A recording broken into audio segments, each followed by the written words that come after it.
kanisa la Mungu aliye hai, kipaumbele ni matengenezo mbele za Mungu, kwa sababu neno la Mungu lipo wazi kabisa kwamba kanisa ni bibi harusi, haleluya, ambayo muda wote linajiweka tayari kwa ajili ya kumsubiri bwana harusi ambaye ni Yesu Kristo.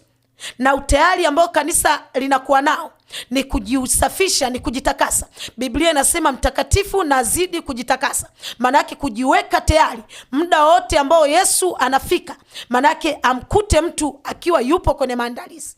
Haleluya. Kwa hiyo kitu cha kwanza ambacho utagundua, ili ni kanisa la Mungu, watu kuandaliwa kwa ajili ya safari ya kwenda mbinguni. Na watu wanaandaliwa juu ya safari ya kwenda mbinguni, wanaandaliwa kwa neno. Manake ndani ya kanisa inafundishwa kweli ya Mungu ambaye inamtaka mtu akae kwenye misingi ya Mungu, akae kwenye utakatifu, akae kwenye utakatifu. Ona, kuna kitu nasikia hapa. Tunapozungumzia utakatifu tunamaanisha kitu gani? Watu wengi wanashindwa kuelewa nini maana ya utakatifu. Utakatifu umebeba mambo matatu: kweli, uaminifu.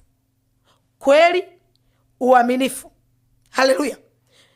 Tunapozungumzia utakatifu, utakatifu haiwezekani ukawepo utakatifu kama kweli haipo. Haiwezekani ukawepo utakatifu kama uaminifu haupo. Kwa hiyo Roho Mtakatifu anapokuwepo kwenye kanisa, kitu cha kwanza, kipaumbele haitakuwa miujiza. Kipaumbele itakuwa ni matengenezo.